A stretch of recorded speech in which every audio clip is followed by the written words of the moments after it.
Hello friends, about 99% of friends who watch my videos are not subscribed, and I would be very happy if you did.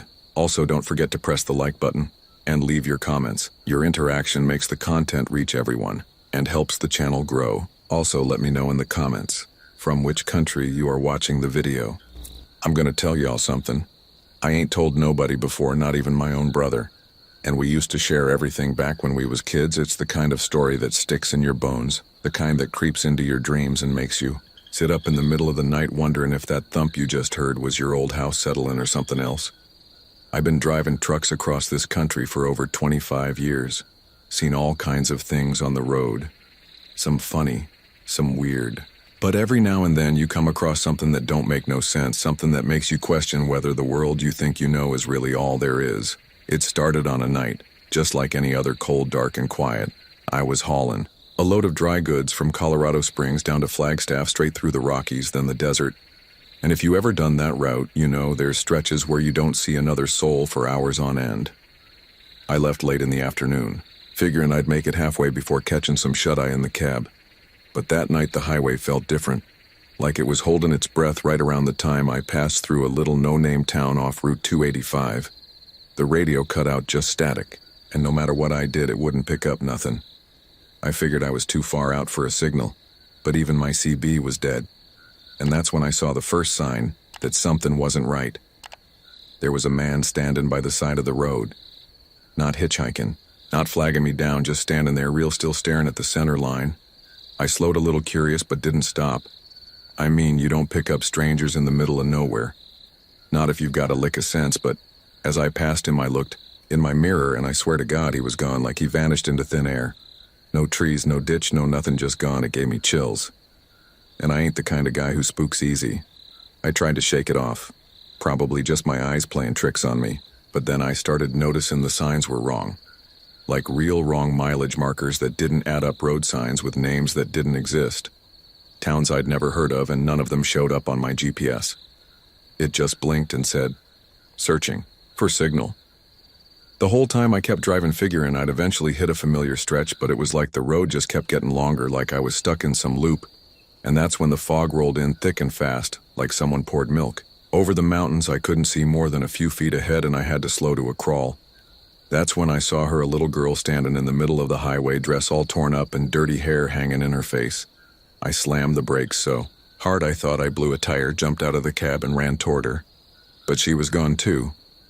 Just like the man before. Gone like she'd never been there. I stood there, heart pounding, trying to catch my breath. And I heard it, the sound of footsteps behind me, slow and heavy crunching gravel. I spun around, but there was nothing there, just fog and the hum of my idling engine. I backed toward the truck, never taking my eyes off the road, and I got back in, locked the doors, and started driving again faster. This time didn't care about the fog, didn't care if I hit something. I just needed to get out of there.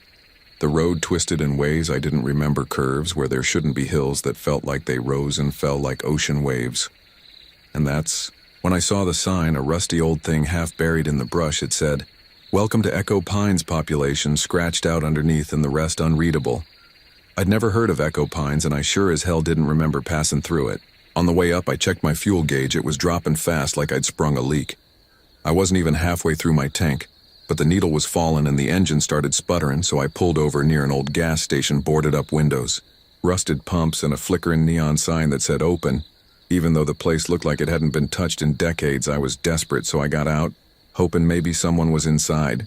Maybe they had a landline I could use. I walked in, and it was like stepping into another time, dust thick in the air. Shelves stocked with faded cans and boxes long expired, and a radio playing real low. Some old tune from the 50s. Behind the counter was a man, pale as chalk, with eyes like black marbles. He didn't speak, just stared and pointed toward the back door. I asked if he had a phone. He just kept pointing like he didn't hear me or didn't care. I should have walked out, then got back in my truck and floored it. But I was too tired, too confused, so I followed his gesture and went through the back door. And that's when everything changed. It wasn't the back room of a gas station. It was woods, thick, dark pine trees, stretching up into blackness, and the sound of wind that wasn't. Wind more like whispering, like voices just out of earshot. I turned around and the door was gone, just trees where the building had been. I spun in circles calling out, but there was no answer. Just that whispering, growing louder, until it sounded like it was inside my skull. I started walking figuring I'd find a road or a light or something, but the trees never ended and the air got heavier like breathing through a wet rag. And then I saw the truck, my own rig, sitting there between the trees. Headlights, off engine silent, like it had been parked for hours. I ran to it. Heart racing, climbed inside and tried the key. It turned, engine roared to life, and the fog lifted just like that. I was back on the highway. Echo Pines, nowhere in sight. No gas station, no forest, just asphalt stretching ahead like nothing had happened. I drove straight to Flagstaff, didn't stop, didn't blink. Just drove, and when I finally got there, I checked my mileage and it made no sense. I'd added over 200 miles to my trip and I'd lost nearly 8 hours. The dispatcher said I'd missed my window and I just told him I'd hit traffic. Never spoke of it again. Not until now. But that wasn't the only time the road's done something to me. There was the night, near Elko, when I picked up a man walking barefoot through the snow, said his name was Jonah and he needed a ride east. I don't usually pick folks up, but something about him seemed urgent, like he'd die if I didn't help him. He climbed in real quiet, didn't say much, just stared out the window. But when I looked over again, not 5 minutes later, he was gone. Door still shut. Seat still warm, but no trace of him. And in the mirror, I saw him standing in the middle of the road, same place I found him, eyes staring after me. I nearly jackknifed the whole damn truck trying to make sense of it. And there was the diner out near Amarillo that only appears when the moon's full. Looks like it's straight out of the 1940s with a jukebox playing. Swing music and folks inside dressed like they're going to a sock hop. I stopped in once, ate a burger. Best damn burger I ever had, but when I tried to go back a week later, the place was gone. Not boarded up, not closed, just gone like it had never existed. I even asked locals, they looked at me like I was crazy, said there ain't never been a diner on that stretch.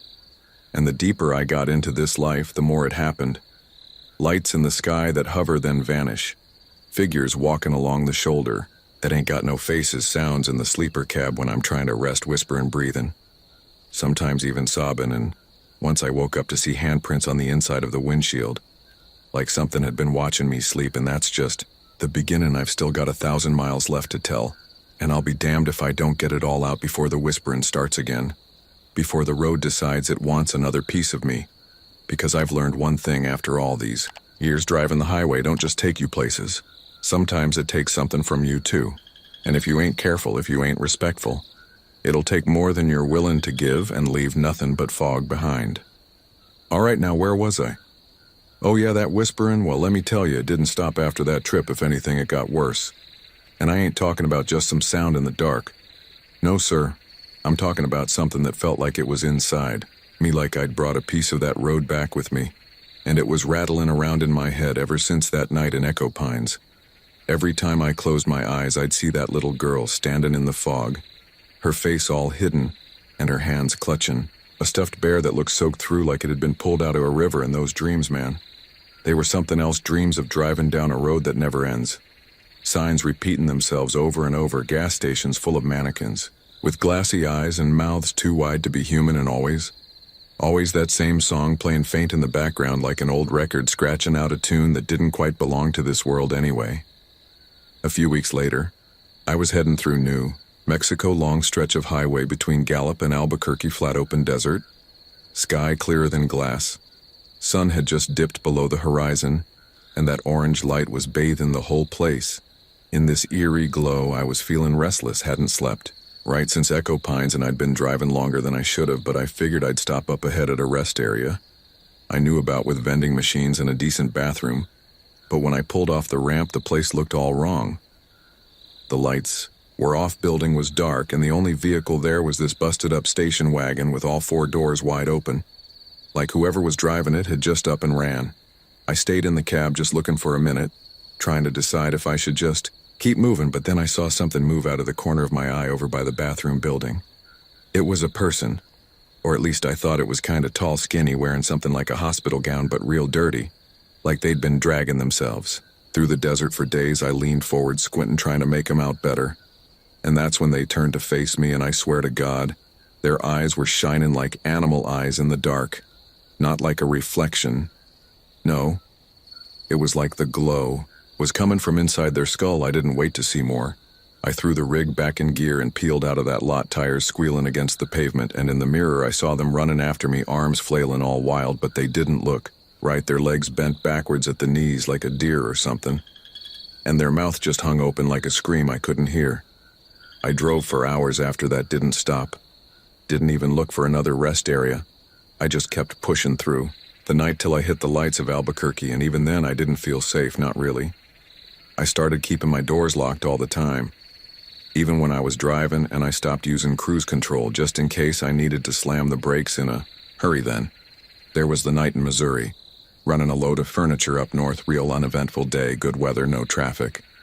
Everything was smooth till I hit this patch of road near the Ozarks 2-lane blacktop, twisting through hills and woods, and I started getting this feeling like I was being watched.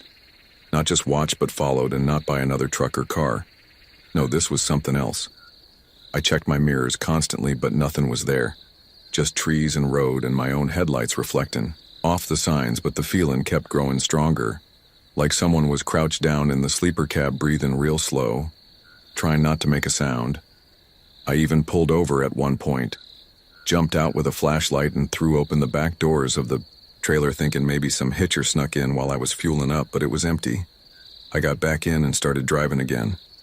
Heart thumping so loud I thought it'd bust out of my chest, and then the radio came on by itself.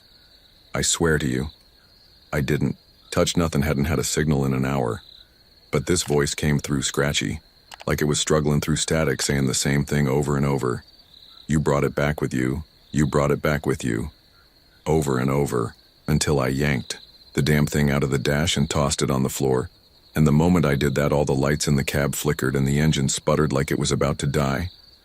I slammed the gas pedal down, and somehow the rig caught again, roared to life, and I didn't stop till the sun came up. I was shaking like a leaf when I finally parked at a diner off the main road. Waitress gave me a funny look and said I looked like I'd seen a ghost. I just nodded and ordered coffee, black, extra strong. Figured maybe I was losing my mind. Maybe all the miles and the long nights were catching up to me. But the more I tried to explain it away, the more things started happening. Things I couldn't ignore, like the footprints that'd appear on the hood of the truck in the morning, barefoot, small like a child's, but always leading toward the windshield. Like someone was staring in while I slept. Or the voice that started calling my name from the woods when I'd stopped to relieve myself. Quiet at first, then louder, more urgent. Hey Frank, help me. Always the same voice, soft and scared, like a kid lost in the trees, but there was never anyone there. Once I even called out, asked who it was, and the voice just laughed, this long, low wheezing laugh that made my skin crawl, and then it said something that chilled me to the bone. You left me back there, remember? And I knew right then it was talking about that girl, the one in the fog that night near Echo Pines, the one I couldn't save, and didn't really try to. Part of me knew from the start she wasn't real.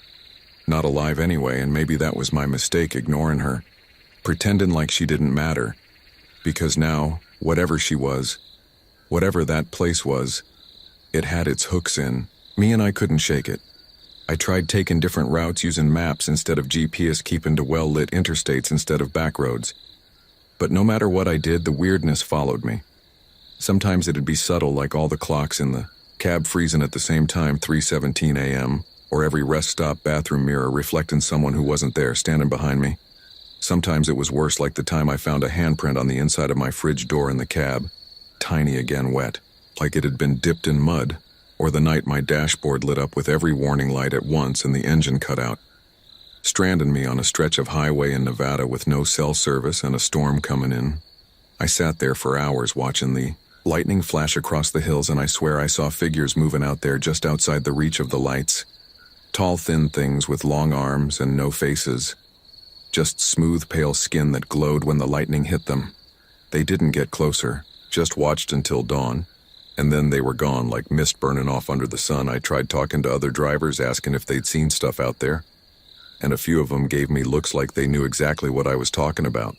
But most just laughed, said I needed more sleep or less coffee. But one old-timer, Franklin was his name. He pulled me aside at a truck stop in Wyoming and said, "Boy, you seen the Echo, haven't you?" I just stared at him, nodding real slow, and he said, "It's A curse runs through the highways like blood through veins, catches some of us, don't let go, once you see it, you're marked. And he showed me his arm rolled up his sleeve, and there on his skin was a burn shaped like a road sign twisting in, on itself like a snake eating its tail. He said it appeared one night after he saw a man walk out of a ditch and vanish into his trailer without opening the doors. Said he tried quitting the road, but the dreams kept calling him back, and I knew then that whatever this thing was, it wasn't just haunting me, it was something older, deeper, tied to the road itself, and I'd only just scratched the surface.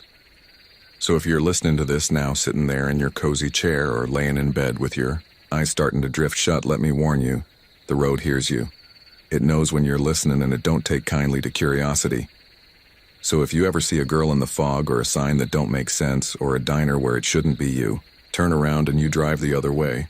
Don't look back, and for God's sake don't stop, because once it sees you, once it knows you're there, you're never really alone again. And the highway, it'll always call you back no matter how far you run. So there I was thinking maybe Franklin was just another tired old man with stories, but after that night, his words stayed stuck in my head, like gum on a boot. Couldn't shake 'em, and that burn mark he had. It was too real, too detailed, like it had been branded on with intention. And the next week, while I was hauling refrigerated produce through Colorado, something strange happened that made me believe every damn word he said. I was driving through a canyon road around midnight moonlight, barely, spilling over the high ridges on either side, and the rocks were throwing these long, twisted shadows across the asphalt like claws reaching out to drag you under. And the whole time I had this uneasy feeling in my gut, like I was being watched again, but worse this time, like something wasn't just looking. It was waiting, and then my radio turned on again, same as before. No signal, no music, just static. But this time a voice came through, low and raspy, saying my name not once, not twice, but over and over. Frank, Frank, Frank. And then it laughed, and my headlights flickered, and there up ahead in the road was a man standing dead center, not moving, just staring. I slammed on the brakes, and the trailer fishtailed behind me, the rig groaning under the strain. And when I came to a full stop, that man was gone, vanished, no trace, and right then my dash lit up with every warning light again. Just like in Nevada. But worse, the engine stalled, and the cab went cold. Like someone opened a freezer door, and then my passenger door clicked open by itself, slow, like someone invisible was climbing in. I grabbed my flashlight and shined it over, but there was nothing there, just the seat and a smell. I can't quite explain, like old pennies and wet dirt, and I swear to you, I heard breathing next to me, shallow and steady, like something sitting right there beside me watching me. I shut that door so fast I nearly ripped the handle off, and I sat there for what felt like hours, until finally the engine sputtered back to life on its own, and the dash lights all returned to normal. Like nothing ever happened, I took off out of that canyon doing 50 around bends that should have been 20. Not caring if I flipped the damn thing, I just needed out, and when I finally hit flat ground and saw the lights of a way station ahead, I felt like crying right there at the wheel, but I didn't. Instead, I pulled over and checked the cab again, top to bottom, looking for any sign that something had really been in there, and that's when I found it on the seat next to me, a doll porcelain cracked face blue dress, soaked like it had been sitting in a river, and clutched in its tiny hand was a piece of paper with my name on it, written in red crayon, just Frank. Nothing else. I threw that thing out the window so hard I thought I'd pulled my shoulder, and I didn't stop driving till the next day. And even then I couldn't sleep every time I closed my eyes. I saw that doll's face staring back at me with its one good eye and cracked smile, and the road didn't get better after that. Oh no, it got darker, like something had latched onto me, like I'd crossed a line I wasn't supposed to. And now the highway had a piece of me, and it was gonna keep twisting and turning my path till I ended up right where it wanted me. So next run I get sent to deliver electronics through West Texas. Nothing fancy, just boxes of old TVs from a warehouse outside Austin to a store out near El Paso, and about halfway. They're middle of nowhere, not a car in sight, sun's gone down, and I'm driving this straight lonely stretch, when I see a motel up ahead, lights on, neon sign flickering saying rest easy in. Hadn't planned on stopping, but something told me I needed to pull in, so I did. Lot was empty, but the lobby was lit up and the door creaked open when I pushed it inside. Smelled like mildew and lemon cleaner, and behind the front desk was this old woman, didn't say a word, just handed me a key with the number 7 on it, and pointed down the hall, so I walked down past faded wallpaper and doors that looked like they hadn't been opened in decades. And when I unlocked my room, the air hit me like a wall. It was cold. So cold my breath frosted up, even though it was summer and the room looked like it had been preserved in time. Floral bedspread, dusty TV, no remote, and a bathroom with a mirror covered in cobwebs. I thought about leaving, but my legs felt heavy, like the air itself was weighing me down, so I sat on the edge of the bed and turned on the TV. And what came on wasn't static or local channels. It was footage of me driving my truck from earlier that day. Different angles like security cam footage from the highway shoulder or dash cam views I never installed, and then the screen cut to black. And that same little girl from before stood there in the middle of the screen. Fog around her, and she raised her hand and pointed right at me. And the screen went dark. I jumped up, heart racing, and opened the door to leave, but the hallway wasn't the hallway anymore. It was a tunnel of mirrors stretching forever. And in each reflection I was a little older, a little more tired, until the final one showed me gray and hollow-eyed, staring back with nothing behind my gaze, just emptiness. I turned around and the door was gone behind me. Just more mirrors, so I started running, trying to find a way out. And every step echoed like a hammer in my skull.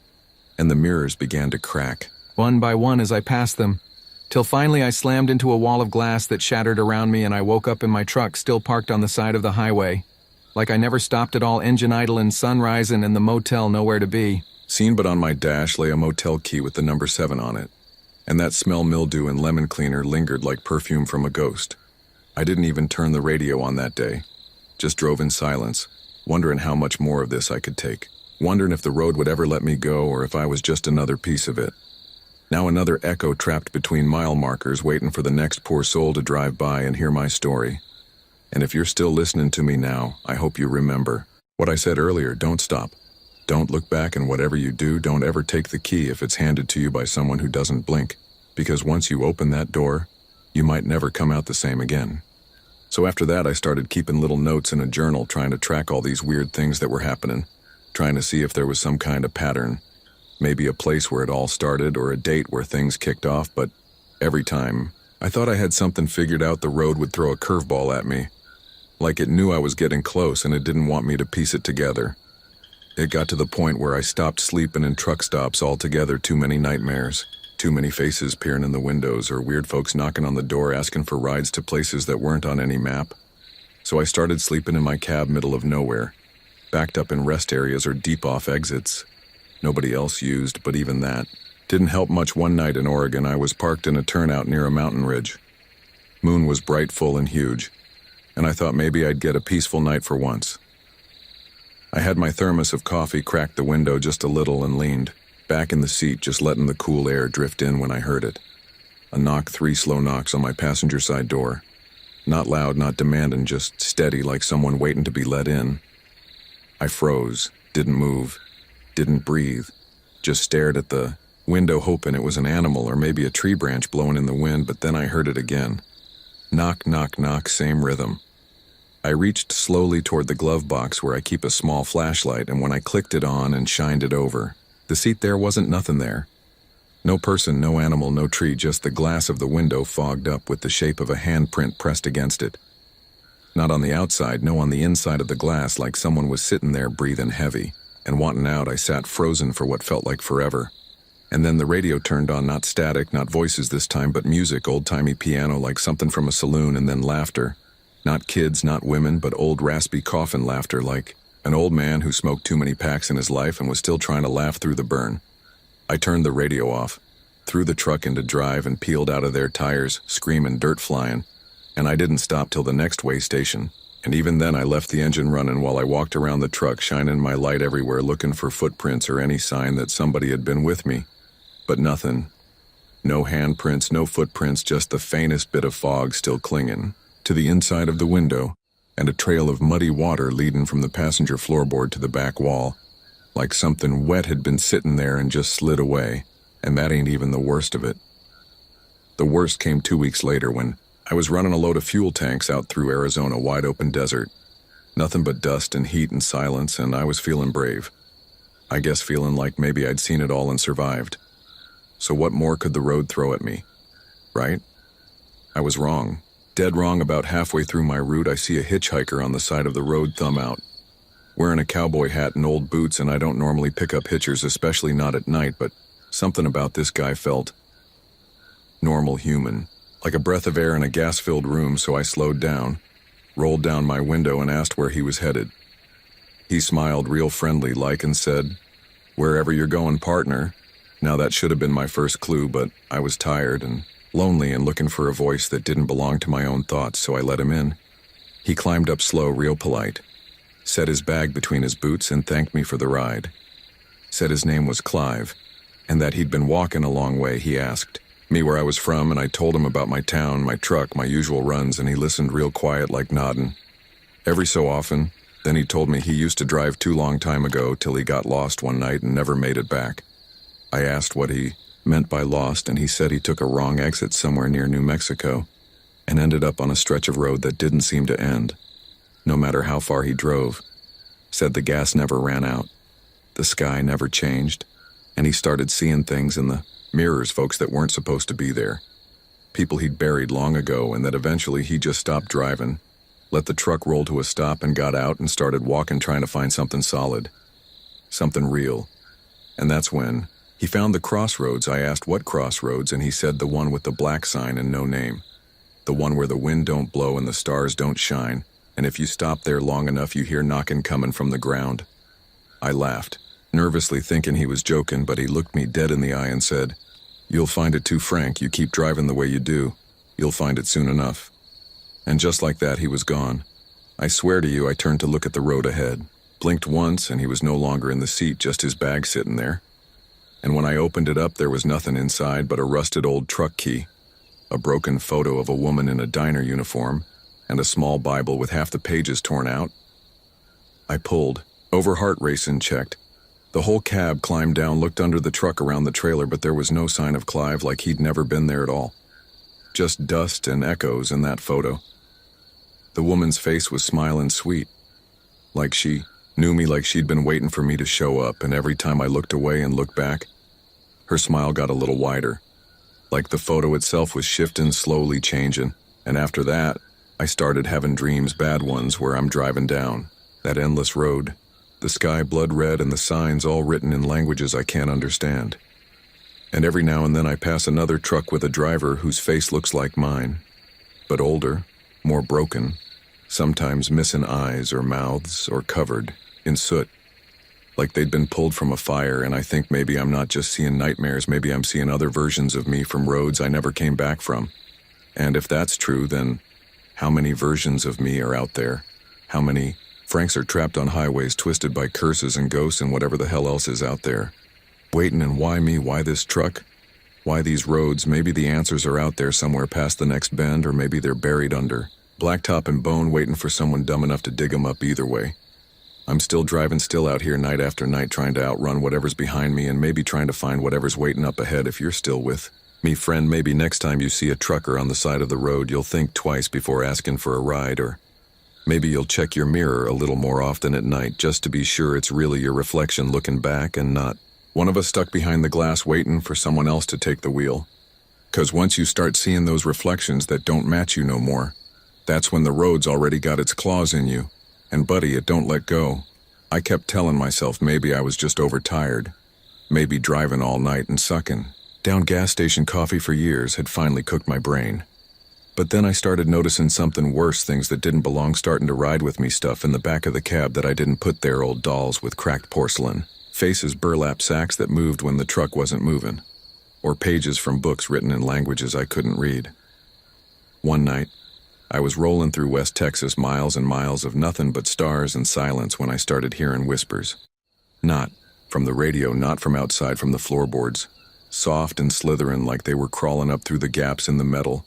They were saying my name, not shouting, just softly repeating, "Frank, Frank, Frank," over and over until it was all I could hear. I pulled over, got out, walking around the truck, checking the tires, opening every latch, every door, but nothing. No voices outside, only when I got back in. They started again, louder, faster, chanting my name, like they were right under my boots, trying to drag me down to them. So I drove and didn't stop for 6 hours straight, Didn't even pee, just white-knuckled the wheel with my teeth grinding and my eyes bugging out, watching every shadow twist and curl like smoke. And when I finally pulled over to rest, I looked in the mirror and my nose was bleeding and my eyes were black. Not the skin around them. The actual eyeballs, like the pupils, had swallowed every part of white in them, and I stared at myself, trying to breathe, trying to remind myself I was real, I was frank, and I was in control. But then my reflection smiled, and buddy, I swear to God I wasn't smiling at all, that thing in the mirror. It leaned forward and mouthed something I couldn't hear, but I knew it wasn't. Good, it was like looking at a version of myself that was already dead and didn't know it yet, and the smile it had was the kind of grin you see on roadkill. Just before you realize it's still twitching after that, I started covering my mirrors every night, driving only in daylight whenever I could and trying not to stop in the same place twice. Like if I made a pattern, it'd follow me easier. It ain't easy when your whole life is the highway, and the highway's been turned into a damn haunted house with no exits. I started noticing the other drivers too, the ones who looked like me with 1,000-yard stares, hands gripping the wheel so tight their knuckles were bleeding. One guy flagged me down near a rest stop in Arkansas. His rig was parked, all crooked, and he was sitting outside of it staring at the gravel like it owed him money. I walked up slow, said, "Hey buddy, you all right?" And he looked at me with eyes so hollow, I swear you could have poured water in them and never seen a ripple. And he said, "They ride with us now, Frank. They got keys, they got names, and they got places to go." I asked who. And he just shook his head and whispered, "The long haulers." Now I didn't know what that meant at the time, but he handed me a folded napkin from the diner near the interstate, and on it was scrawled a map. No names, just symbols and dots, like it was drawn by someone who hadn't slept in a decade. He told me if I followed that map, I'd find answers or maybe just an end, but either way I had to keep moving. And then he stood up, walked into the woods behind the rest stop, and never came back out. Not a sound. Not a crack of twigs, just vanished like smoke blowing off the tailpipe. I kept that napkin in my glove box for months. Scared. To look at it, scared that if I did, I'd end up like him, just wandering off into the dark and disappearing. And then came the stretch of highway in Montana. Now, if you've never driven through Montana at night, let me tell you, it's big, it's empty, and it feels like the sky is watching you, the way the stars just hang there like eyes blinking real slow. I was halfway between nowhere and nowhere else when my GPS just cut out. Screen went black and the radio started humming real low. Not music, not static, just a hum. Like the earth itself was holding its breath. I glanced down at my map, the real one, not the napkin, and saw that the road I was on wasn't even marked anymore. No signs, no exits, no other cars, just me and the night. And then I saw a light in the distance, red flickering like a tail light. So I sped up thinking maybe it was another driver or a patrol car. But when I got close, it wasn't a vehicle. It was a fire. Small and steady, burning right in the middle of the road, and sitting next to it was a little girl, all in white, humming to herself, her hair hanging in front of her face, and she was playing with matchsticks. I slammed on the brakes, heart hammering, and just sat there, not wanting to get out, not wanting to go forward, but unable to reverse either, like the road behind me had vanished. She turned her head slowly and looked right through the windshield like she could see into my soul, and then she stood up, real smooth, and said, "You're late, Frank. They've been waiting for you." And then the fire just snuffed out like someone flipped a switch and she was gone. Not ran, not walked, just blinked out of existence. I got out, shaking all over, walking to where the fire had been, and all that was left was a ring of blackened asphalt and a melted matchbox with my name written on it in child's handwriting. I didn't sleep for 3 days after that, just kept driving, not caring where I ended up as long as it wasn't there. But no matter how far I go, I keep seeing her in the mirrors, at the edge of the headlights, in the puddles when I stop to fuel up. She's always there now, watching, waiting, and buddy. Sometimes when I close my eyes, I hear her voice saying, "Don't worry, you'll find the rest soon." And that terrifies me more than anything, 'cause it means there's more coming, more things I ain't seen yet. And if she's right, and there's a plan, then that means I'm part of it. And I don't know if I want to be. I don't know if I got the strength to keep facing what's next, but the road don't care, it just keeps rolling. And so do I, 'cause the only other option is stopping, and I got a real bad feeling that stopping is when they finally catch up. So I kept rolling, even though every part of me wanted to pull over and just sit there with the engine off and the door locked, hoping maybe if I didn't move, they wouldn't either. But you can't stop when you're caught up in something like this. 'Cause it ain't about driving anymore, it's about surviving. I started noticing my rig was changing too, stuff moving around on its own. The mirrors adjusting without me touching the switch, radio tuning itself to stations that didn't exist last week. I woke up in the sleeper cab to find the CB radio humming with voices having a full conversation in some scratchy language that didn't sound human. It was like listening to metal grinding against bone, and whatever they were saying, it wasn't meant. For ears like mine, I shut the CB off, pulled the wires out, even yanked the damn thing from the dashboard. But it kept talking, kept muttering things that made my stomach twist and my nose bleed. One of the voices kept saying my name in a tone so calm, it made me more scared than if it'd been screaming Frank. Frank, like it already knew how this story ends, like it'd seen me die before, and was just waiting for it to happen again. And you know what? The worst part is, sometimes I catch myself talking back, answering questions I don't remember hearing, asking things I don't understand. It's like my mind's starting to bend like metal in heat, and I'm watching it happen from somewhere far away. I tried taking a break once, parked the rig, and checked into one of them motels off the I-40, middle of nowhere kind, with flickering lights and a clerk that looks like he's been standing behind that desk since 1962. The moment I stepped into that room, I knew I'd made a mistake, 'cause the walls were breathing, not like a metaphor. Like actually breathing, swelling in and out like lungs, and the wallpaper was peeling in slow strips like it was trying to shed skin. The bed was covered in dust, but when I touched the blanket it was warm. Like someone had just been lying there, and the TV turned itself on, showing static that moved like shadows crawling across a frozen lake. Then the voice came back, same one from the CB, saying, "Welcome back, Frank, we missed you." Like the room had been waiting and knew exactly who I was. I left that place so fast, I left the key still in the door. Didn't even grab my bag, just ran out and climbed back into my rig, which by then was humming like it knew I was coming back, and buddy, that hum was comforting. In a sick way, like the truck was the only thing keeping me tethered to the world I used to know. So I kept driving and driving and driving, not for a delivery, not for a paycheck, just to stay ahead of whatever the hell was trailing behind me, 'cause there's something on the highway that's more than ghost stories and urban legends. It's ancient, older than concrete, older than dirt. Something that rides the blacktop looking for cracks to slip through and people to crawl inside, and it likes truckers, 'cause we're always moving, always alone, always just a little too tired to notice when reality starts shifting.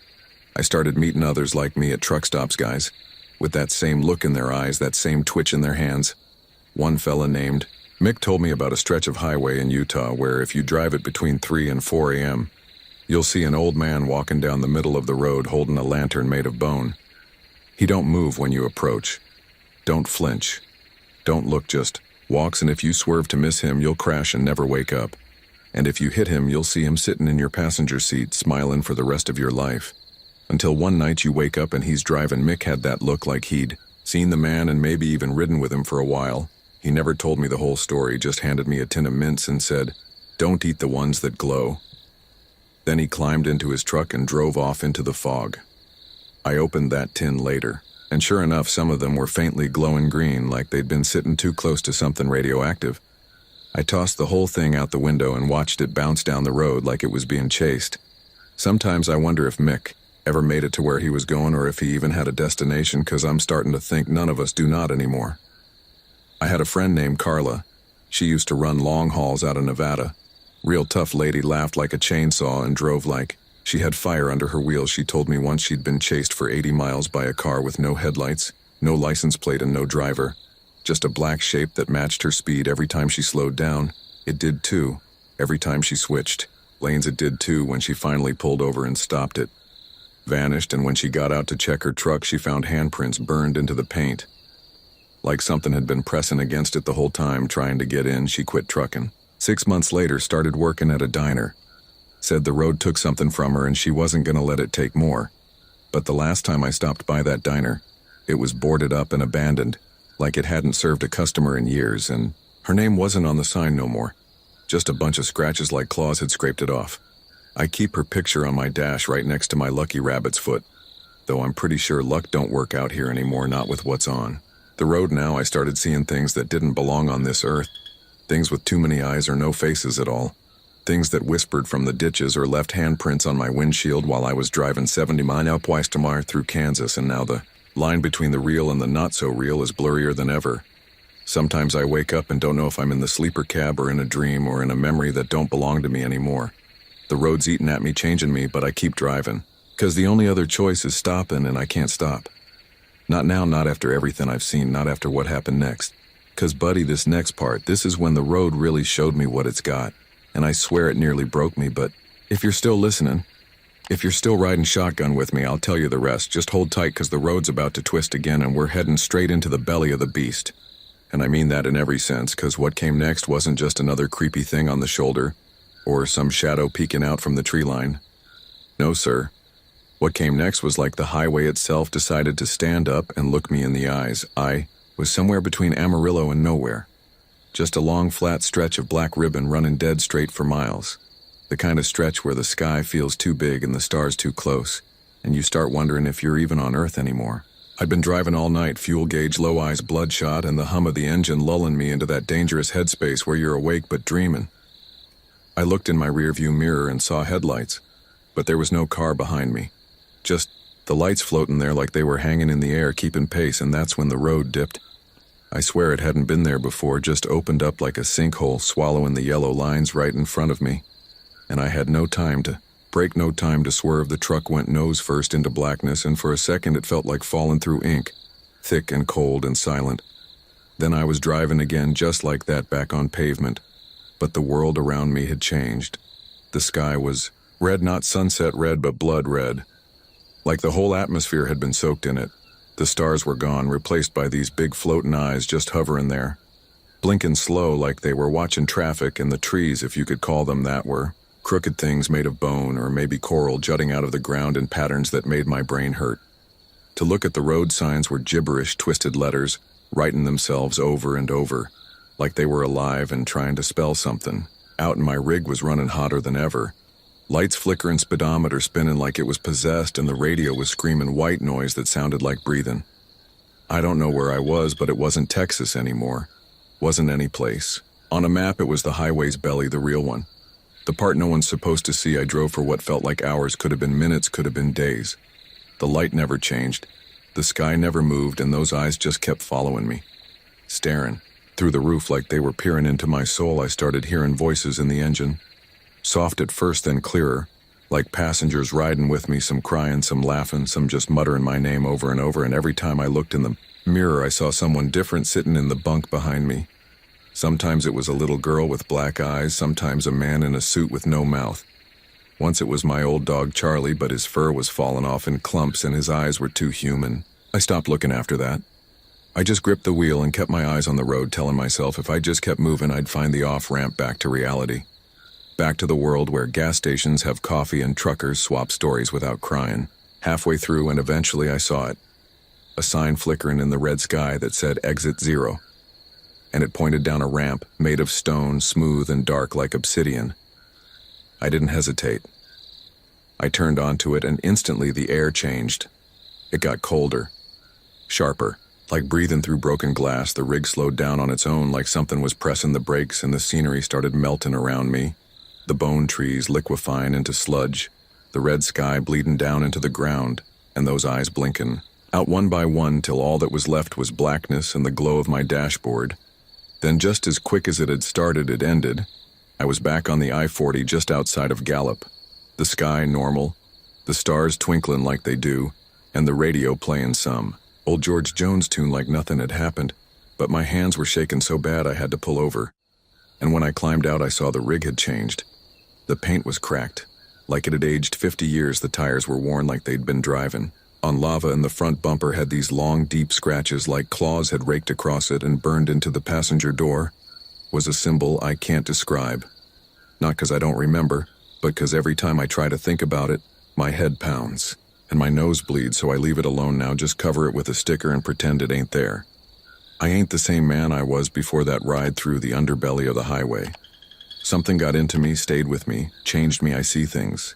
Now even when I'm parked, things moving in the shadows, things that look at me with hunger, and sometimes when I sleep I dream of driving that stone ramp again.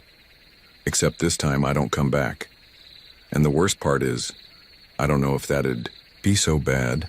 Maybe it's where I belong now with the other drivers who never made it back, their rigs still rolling through that twisted dimension, screaming down roads made of bone and fire, looking for the exit that don't exist.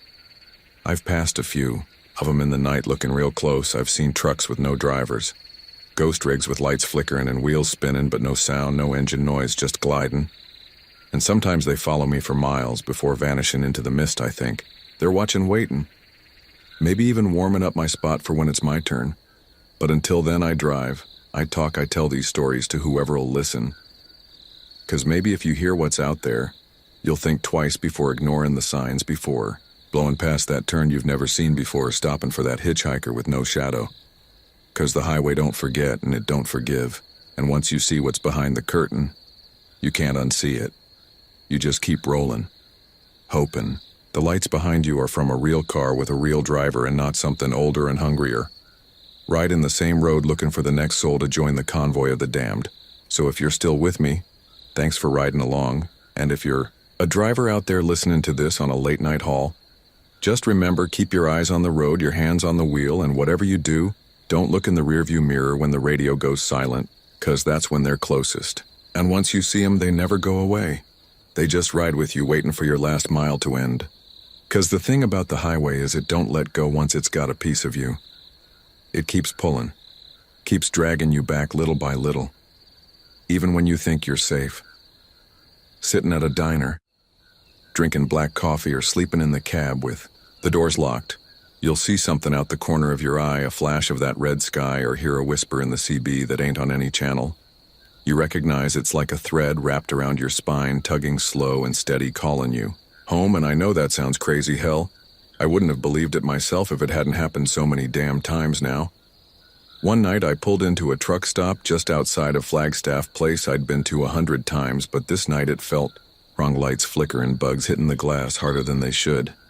Like they were trying to break through, and inside the gas station it was quiet. Too quiet, the kind of quiet that hums in your ears like pressure before a storm. The cashier just stared at me, didn't say a word, didn't blink, just watched me pick up a soda and some jerky like he knew something I didn't. And when I got to the counter, he reached under the register real slow and handed me a key. Not to the bathroom, not to a fuel pump. No, it was an old brass key with a number etched on it. 117. I asked him what it was for, and he finally spoke. Said, "Room 117, you'll need it tonight."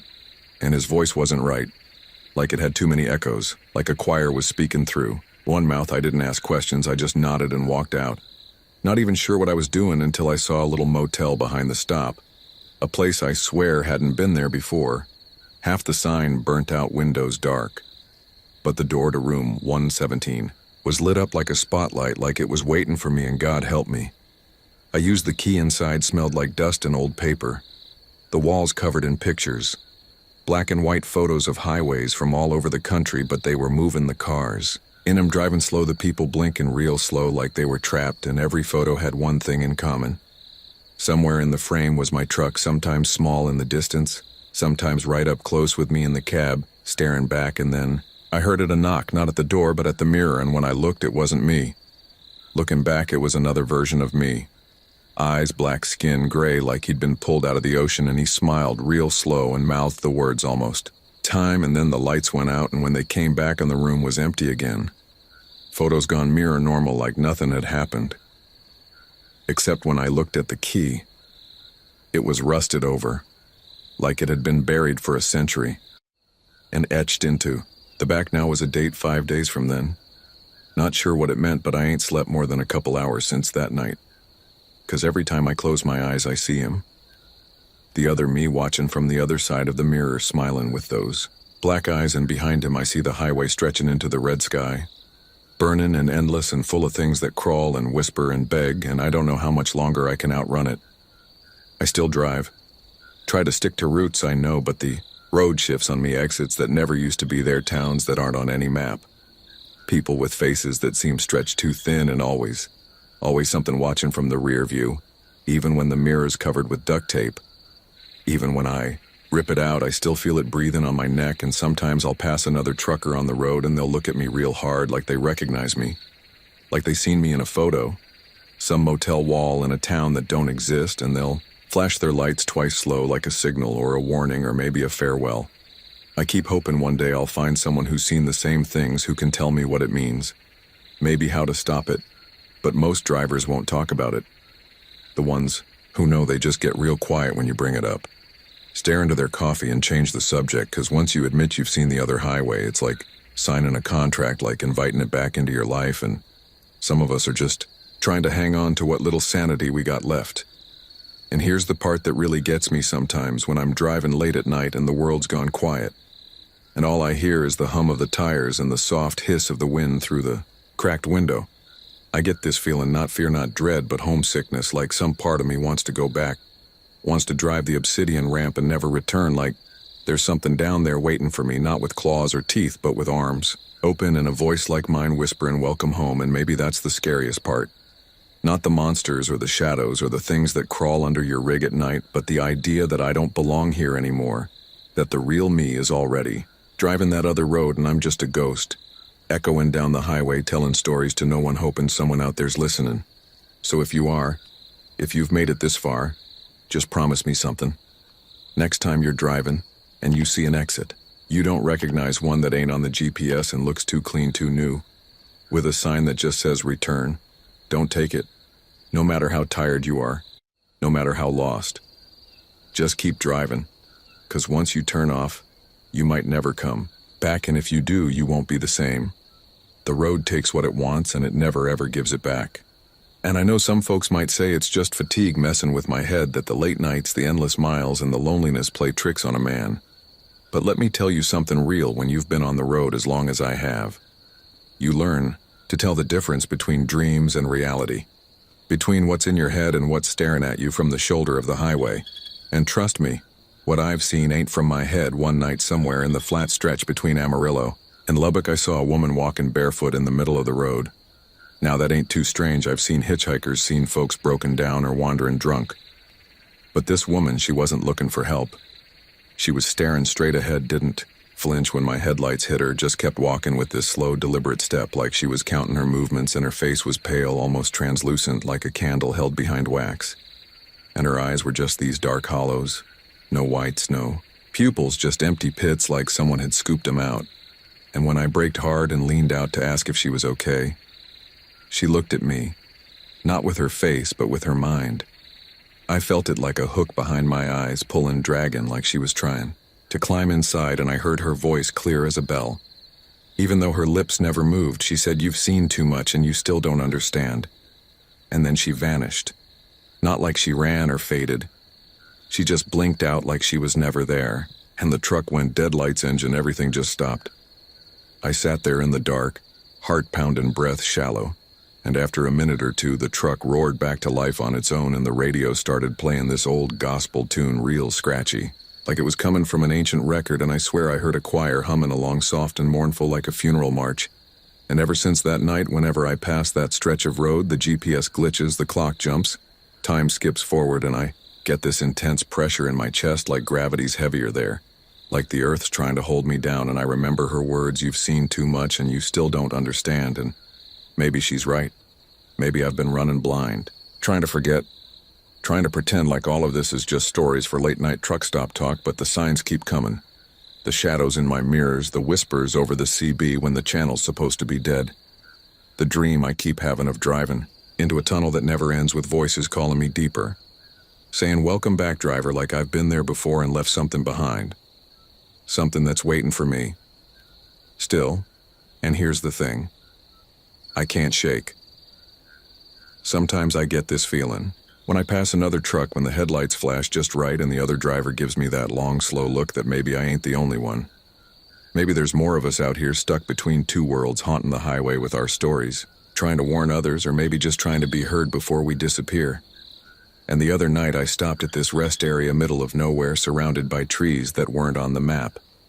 Trees too tall, too thin, like they were stretched by hands, instead of nature, and I parked. The rig walked inside to use the bathroom, and when I looked in the mirror, I didn't see the stall behind me or the sink or even myself. What I saw was a road made of bones stretching into a black sky, and my reflection was walking down it barefoot, eyes gone just like that woman's. And when I turned around, the bathroom was gone. I was standing in a small shack lit by candlelight, with symbols carved into the wood and voices chanting in the distance, and for a split, Second, I saw a figure at the edge of the trees, watching tall, thin, with too many joints and eyes like holes in the universe. And then just like that, I was back in the bathroom, everything normal again except for one thing carved into the glass of... The mirror was a word return scratched deep and raw like it had been done with a claw. And I didn't stick around after that. Ran back to the truck, locked the doors, and peeled out tires, screaming like the earth itself wanted me gone and I ain't. Stopped driving since barely sleep and eatin' only when I gotta. 'Cause I'm scared if I stop for too long, the road'll catch up.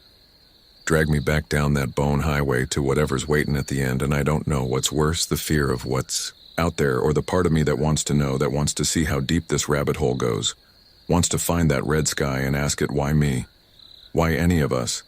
And I think maybe that's the point. Maybe the highway doesn't want answers, just passengers, and it keeps collecting us one by one, making sure we never really leave, just keep riding forever, telling our stories into the static, hoping someone's listening, hoping someone will understand before it's their turn to take the wheel and join the raid. And the more I drive, the more I start to notice the patterns, like every route that loops back on itself. The diners that pop up where they shouldn't. The old man with the limp who always seems to be refueling at whatever gas station I stop at, even if I'm 3 states away, and he always gives me the same nod, same crooked grin like he knows something. I don't like he's already taken that final ride and come back wrong. The same old country song playing on different stations, no matter the frequency, no matter the time of day. And the words keep changing just slightly enough to notice lyrics that reference things I haven't told no one, like, watch the mile where the girl still screams, or don't turn left by the rusted beams. And every time I hear it, I feel that cold wind roll through the cab, even if the windows are sealed tight. And sometimes it's more than just wind. Sometimes it's like breath on the back of my neck. And I'll glance at the rear view and see shapes in the sleeper shadows moving just a little too quick to catch, and once I swear I saw my own face smiling back at me from behind the seat, grinning wide like a mask stretched too thin, and when I spun around, nothing was there, just the faint scent of burned rubber and old pennies, and one time I picked up this hitchhiker. Now I know I shouldn't have, but he looked normal. Young guy, mid-20s, backpack jeans, had that road-weary look we all get, and he didn't say much, just climbed in, nodded, and pointed ahead, and I drove for hours trying to make small talk, but he barely responded until the sun dipped and the horizon turned that deep bruised purple, and that's when he finally spoke, said, "You ever hear the ones in the ditch?" And I said, "What now?" And he said, "The ones that don't scream anymore, the ones that just watch," and I got this chill like ice down my spine, and when I turned to look at him, he was gone. Seatbelt still fastened, backpack still there, but the kid just vanished like he'd never been there at all, and the weirdest part, I checked the logs, the GPS, the dash cam. Nothing showed him. No weight change, no footage, not even a shadow. Like the truck didn't register him. And ever since that night, sometimes, when I pass overgrown shoulders or ditches thick with brush, I swear I see eyes blinking out of the dark eyes. Low to the ground, unmoving, just watching, and it's not just me. Other drivers talk about it too, in whispers and low voices on Channel 19. When the static isn't screaming, sometimes you'll hear someone mumble about the watchers or the red mile or the screaming overpass, and then they go quiet like they said too much, and the channel fills with white noise. And when you try to call, back they're gone. Name-wiped logs cleared like they were never part of the conversation. And once I parked in this little lot behind a shuttered gas station just off Route 61, needed sleep. Bad, and I locked up. Pulled the curtains, laid down. But I couldn't drift off. The silence was too thick, like a blanket pressed to my ears, and then came the knocking, soft at first, then heavier. And it wasn't on the cab. It was from under the truck, like someone crawled underneath and started tapping. Up through the floor, and then I heard the voice. A kid's voice whispering, "Can you help me, mister? I'm stuck." And it repeated over and over, same tone. Same words like a loop. And when I finally got the nerve to check, there wasn't nothing under. The truck just drag marks in the gravel going off into the woods, but no footprints, no tire tracks, just long gouges like claws or bony fingers digging in. And that voice stayed in my head for days afterward, whispering in my sleep, whispering in the static, whispering even now as I tell you this story, like it's still looking for someone to answer. And there was another time heading through Nevada late at night trying to make up lost time, and I saw this motel neon flickering, real old school type. Big sign said vacancy and a picture of a cowboy pointing with a smile. So I pulled in figuring I'd grab a few hours of sleep outside the cab, stretch my legs, maybe get a shower, and the clerk was off something. About her smile was wrong, like it was painted on too wide, and her eyes didn't match. They were too still like glass, like they were watching but not seeing. And she gave me a room key with a rusted number, and when I got to the room it was already unlocked, smelled like dust and rot and old perfume, and there was a mirror on the wall facing the bed, and it was covered with a sheet. And for some reason I felt this heavy dread looking at it, like whatever was under there was watching me even through the fabric, so I ignored it. Laid down, but sleep wouldn't come, and at some point in the night I heard the sheet slip off like fabric, dragging slow and deliberate, and I kept my eyes shut tight. Hearing my own breath bounce off the walls, and then a voice, not loud but clear, said, "You've stayed too long now," and I shot up, hard hammering, and the mirror was uncovered, but it wasn't reflecting me. It showed the room but not me, like I wasn't there at all. And there was someone else in the bed in my place. Pale face, wide eyes, just staring, straight up, unmoving, and when I blinked it was gone, and I grabbed my stuff and ran. Didn't even check out, just hit the road and never looked back. And now when I pass motels I see that same cowboy sign flickering.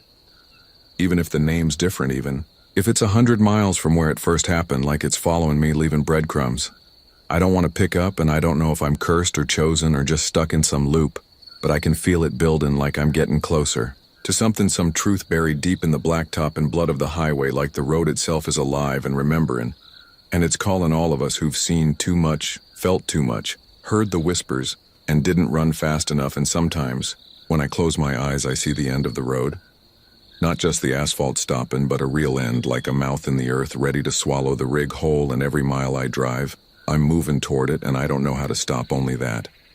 Maybe when I get there, I'll understand what she meant when she said I still don't understand, and maybe then it'll be too late, but at least I'll know. And that's why I keep driving, cause if I stop, if I turn back, I think I'll vanish. Just like the rest of them forgotten ghosts in the logbook, stories no one believes, echoing through the CB static forever. And as the miles keep clicking by and the night deepens, I find myself caught between dread and curiosity. Like some stubborn freight rolling toward a destination I can't see but can feel pressing down on me heavier with every turn of the wheel. I remember this one stretch out near El Paso where the highway snakes through this rocky canyon, and every time I pass it there's this eerie silence that swallows everything. No bugs, no wind, not even the hum of my engine. Sometimes it's so quiet, you can hear your own heartbeat thudding like a warning drum. And one time I was hauling a load of steel beams when the radio started crackling with voices. Not on any channel I recognized, just faint whispers, saying things like, "Don't look, back end, the canyon waits." And then the headlights flickered, and for a moment I thought I saw faces pressed against the rock walls, pale and twisted with eyes that burned red like coals. But when I blinked, they were gone. Just shadows playing, tricks in the dark, and every instinct screamed to haul ass out of there. But the truck was sluggish, like it was sinking into the asphalt, and the steering wheel felt like it was alive, twitching in my hands, like it had a mind of its own. And then, suddenly the engine roared back, and I sped out of that canyon with the radio dead silent and the road ahead clear. But I couldn't shake the feeling that something hitched a ride with me that night. Something that's still sitting beside me, and the sleeper just out of sight. Sometimes I catch glimpses of it in the corner of my eye, a flicker of movement or a cold breath on the back of my neck. And the nights get worse too. The dreams don't stop, just get louder and clearer, like I'm living. Two lives at once, one behind the wheel and one trapped in some endless nightmare, where the highways twist into labyrinths and the faces of the lost stare at me through cracked windshields, begging to be saved. But every time I reach out, they vanish, and I'm left alone with the roar of the engine and the screaming silence of the dark. And sometimes I wonder if the highway's a trap, a giant spider web made of asphalt and steel and broken promises, and if we're all just flies caught in it, too late to struggle and too scared to accept what we've become. So I keep driving through the night telling my stories, hoping maybe someone out there listening will see the signs and understand that the highway isn't just a road, it's a living nightmare, and it's got a hold on me. And maybe on you too if you're brave enough to listen, but don't stop. Don't ever stop. Because the moment you do, the highway will swallow you whole, and that's a ride you don't come back from. So keep your eyes open, your hands steady, and your heart ready, because the highway's waiting and it's always hungry. And the strangest part is how normal everything looks during the day, like the sun burns off all the shadows, and the highway just seems like another stretch of asphalt. But when night falls, it changes like a switch flips, and suddenly the air thickens with something you can't see but can feel, crawling under your skin, like a warning whispered by the wind. I've had nights where the fog rolls in thick and fast out of nowhere, so dense it feels like I'm driving through a cloud of ghosts, and the headlights barely cut through it. And then out of that gray nothingness comes shapes moving just beyond the beam's reach. Shadows that stretch and twist into figures that shouldn't exist. People with hollow eyes and ragged clothes who vanish when you blink, but not before you catch the cold stare that freezes your blood. And once I thought I saw a whole convoy of them, walking beside the road like a funeral procession, silent and slow, like they were leading me somewhere I didn't want to go. And when I shook my head clear of it, all the road was empty. But the echo of footsteps and the distant hum of mournful voices stayed with me for miles afterward, like the highway was trying to mark me or warn me.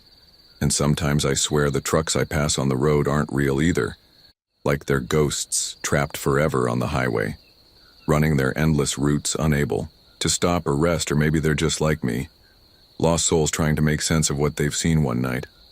I followed a rig that was driving way too slow in the fast lane, and when I pulled up beside it, I saw the driver looking right through me like I was a ghost, and the cab was filled with shadows shifting and moving like they had a life of their own. And when I looked away and then back, it was gone like it never existed. But my radio was filled with static and faint cries for help. And sometimes the highway isn't just about ghosts or shadows. Sometimes it's the things you can't explain, like that old stretch of road in the heartland, where the trees crowd so close, they blot out the stars, and the air smells like burnt rubber.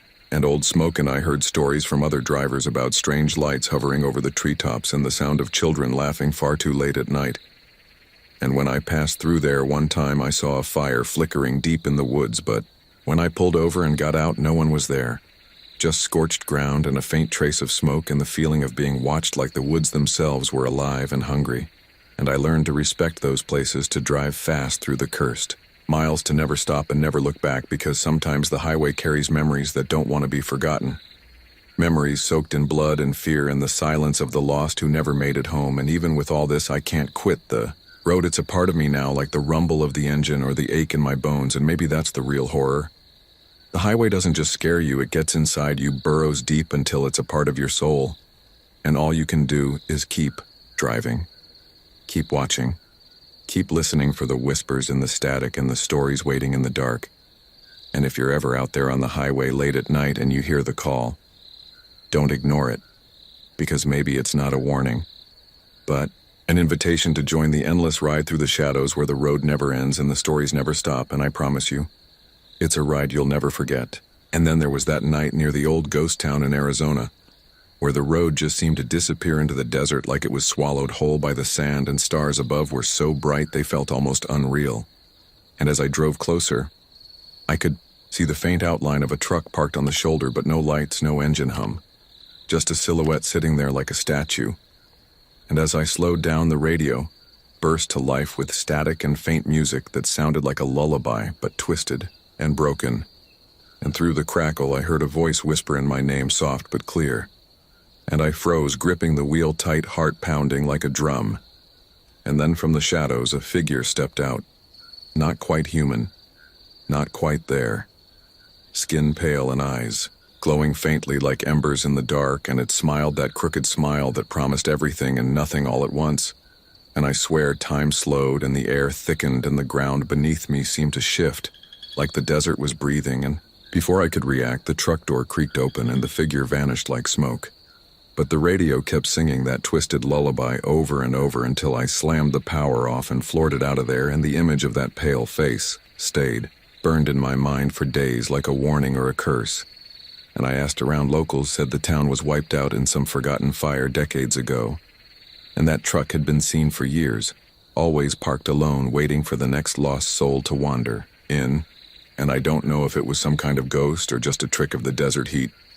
But ever since that night, every time I pass that stretch, the radio sometimes still picks up that lullaby, faint and broken, and I can't help but wonder if the highway's not just haunted by people, but by moments trapped in time, waiting to replay their last ride forever. And all these experiences, they pile up. You start to see the highway as this living thing full of secrets and memories darker than the blacktop itself. And sometimes when the loneliness sets in and the road stretches endless and empty, I can feel it watching me, waiting for me to let my guard down. And maybe that's the real terror. Knowing something's out there, waiting. Not just to scare you, but to become a part of you, until you're just another story whispered on the wind. Just another ghost hitching a ride on the midnight highway. And even now, as I tell you this story, I can feel that weight in the air, that pull. In the night, and I'm still out here driving, still chasing the horizon, hoping maybe one day I'll outrun the darkness, or at least learn to live with it. But until then, I'll keep sharing these stories for anyone out there who's brave enough to listen, because the highway never forgets and neither should we. And you know, sometimes the scariest parts ain't even the ghosts or the shadows or the strange lights that dance along the treetops and overpasses. Sometimes it's the silence that gets to you, the kind of silence that presses so heavy you can't hear your own breathing, and every mile marker feels like it's counting down to something you don't want to face. I remember this one stretch in the Midwest where the road cuts through endless cornfields so flat and wide you'd think the world just ended at the horizon, but at night it turns into a different beast, the darkness swallowing everything whole. And on more than one occasion I saw headlights in the distance, but when I got closer the trucks were empty. No drivers, no movement, just these hulking steel shells parked like sentinels watching the road. And one time I stopped to check on a rig that looked like it had crashed, but the cab was cold and empty, and the keys were still in the ignition, but no one was around, and the radio was dead silent except for the faint sound of static. And then a whisper floated through the cab saying, "Help me," over and over, like a broken recording. And I slammed the door and jumped back in my truck and took off faster than I've ever driven before. And after that, I started seeing things too small to be people. Just shapes darting between the stalks and shadows that moved against the wind.